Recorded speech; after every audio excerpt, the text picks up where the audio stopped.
JT Show. What's going on, ladies and gentlemen, and welcome to another episode of the Smash JT Show, my weekly episodic adventure discussing divisive issues in the video game industry and beyond sometimes. It airs every Friday. Before I forget, like always, hit that like button, subscribe if you're new here, bell for notifications, and let's just press start.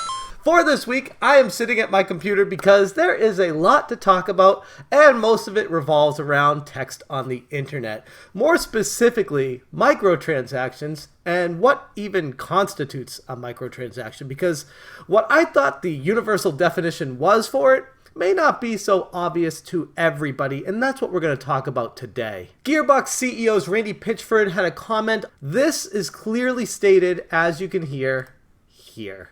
We're not doing any of that free-to-play junk. There's not going to be any microtransactions. There's not going to be any of that nonsense. Okay, so that is one clip, but if you continue listening... And if you've played a Borderlands game before, we expect you to feel right at home. So that is him saying how he qualified it. But you hear him clearly state right at the beginning... There's not going to be any microtransactions. He's got a big smile on his face, slapped right there, saying there's not going to be any, slight pause, microtransactions. But if you continue on what actually happened, Andy McNamara, the editor for Game Informer, had quite the run-in with that gentleman, Randy Pitchford, the CEO of Gearbox, where he said no microtransactions would be involved, and then it turned out there were microtransactions in the form of cosmetic items, which Randy is clarifying, saying that those don't constitute microtransactions, and those were always a part of the other Borderlands games, which is what he clarified. If you listen to the entire speech, he said it was like the other Borderlands games, not that it would have no microtransactions whatsoever. Kind of confusing. And this is where I wanted to pass the question off to you guys, because as far as microtransactions are concerned, what even is a microtransaction to you? Do you consider it any paid content in a game? Or do you feel like it's not any paid content? It's only paid content that's required to be able to progress in the game, or to be able to level up, or to be able to buy new levels, or new gear that's required in order to progress through it? Nothing cosmetic, I guess, is what I'm getting at. Because what's going on here between Andy McNamara and Randy Pitchford? It's kind of a mess. Yes, cosmetics have no influence on gameplay, but they are indeed microtransactions. I agree. Many free-to-play games use that as their only monetization. I feel the comments about my team and outlet are uncalled for, and I back our reporting in this case. And I say good for you, Andy. Stand up for your team. Doing the right thing, reporting on the situation with the facts that have presented and laid out in front of us. The problem I'm seeing here is that Randy Pitchford is bitching a lot about getting negative press around the release of Borderlands 3. I cannot believe that your response here is to double down on an implication made in a tweet that I was being misleading. Watch the stream for yourself. I was doing the opposite of being misleading. This was the most transparent preview event I have ever heard of. Okay. Let's watch it again. But we're not doing any of that free-to-play junk. There's not going to be any microtransactions. Okay, so those are two different things. None of that free-to-play junk. Okay, good. Comma. There's not going to be any microtransactions. Okay, none of that free-to-play junk. No microtransactions. There's not going to be any of that nonsense. There's not going to be any of that nonsense.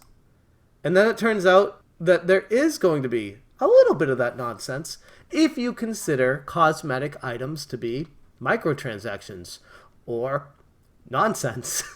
Randy clearly does not. Randy is stating that these items are cosmetic only. They do not affect the gameplay whatsoever. They are not required.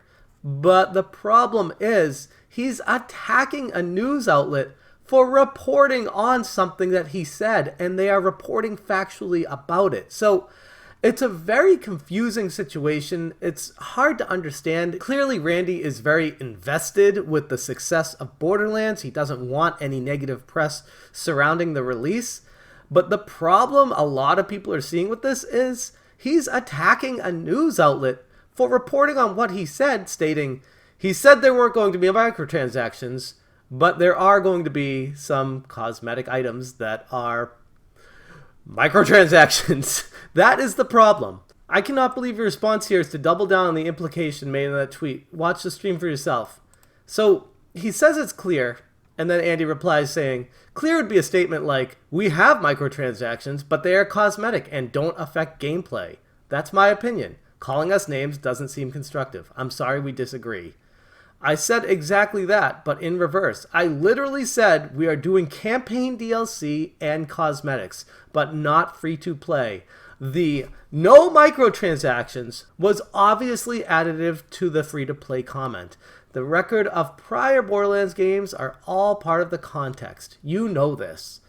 Yeah, Randy, but not everybody knows that. And when you make broad statements like, there's not going to be any microtransactions, any junk like that, when you say that, people who don't understand Borderlands, the history of it, and the previous games coming into it, would be going into it with the expectations that there would be zero microtransactions. And the first thing they would probably see when they load it up is a store that allows you to purchase items in cosmetic fashion. That's a problem because you're not getting across your point to the casual layperson that may be picking up Borderlands 3 as their first entry in the series. This guy, Mike Ogden, said a really good point. Randy, regardless of the Game Informer tweet or story, I don't quite understand why you couldn't just clarify what you meant instead of posting explicit-laced Twitter replies. This is the problem I'm having with all of this situation. Yes, maybe there was a miscommunication between Game Informer and Randy Pitchford, the CEO of Gearbox. Maybe there was a miscommunication between Randy Pitchford and the rest of reality where everybody was listening to him talk about Borderlands. But if everybody is thinking one thing, or a large portion of the population is thinking one thing, and because you said something, they're thinking that, and they say that, and you get mad because of that, you should probably just clarify your statements instead of getting upset about it. By doing that, you've actually made the situation 1,000 times worse. This has created a gigantic stir across the entire internet of negative press leading to the launch of Borderlands 3, and that is not a good thing. But that's where I want to leave that topic. I want to pass it off to you guys. What even is a microtransaction to you? Do you consider cosmetic items a microtransaction? I'm pretty sure I've made it clear that I do, but if you read through this thread, there are plenty of people that are backing Randy, saying that Game Informer is wrong because it's a cosmetic item not required for the game, so it's not a microtransaction because you don't need to purchase it in order to play the game. It's just an added on thing for those who want something extra. I don't really understand where they're coming from, but if anybody out there is watching this and you side with those people, please let me know in your own words where you're coming from so that we can move this conversation forward and maybe we can all understand where everybody's coming from on the issue. And with that, I want to move on to the next topic, which is the Smashing Creator of the Month and the Smashing Video of the Week. They both come to us from Lady Pelvic and her latest video regarding Mother 3. Mother 3 was released on the Game Boy Advance in 2006, only in Japan. How did I play it, you may ask? Don't worry about it. Where do we even begin, honestly? The story follows a whole... Lady Pelvic does such an incredible job on every single one of her videos. She mainly focuses on game reviews. She also does some topical game discussions once in a while as well. But she's always super interactive with her audience, very professional and funny, like just very down to earth. I love watching her videos, and this is just, like I said, her latest one, another in the long line of fantastic videos, which is why she's the Smashing Creator of the Month for May, and why this is one of my favorite videos that she's made so far. So if you're not familiar with Lady Pelvic, check her out. Here she is on the SmashJT.com Creator of the Month. She is a fantastic creator that definitely deserves a little bit more attention. And that's where I'm going to leave this week's episode, but I want to say a special thank you to all the Patreons that continually support this channel on a monthly basis with their pledge. If anybody out there is interested in joining them for as little as $1 per month, I'll put a link on the screen right there.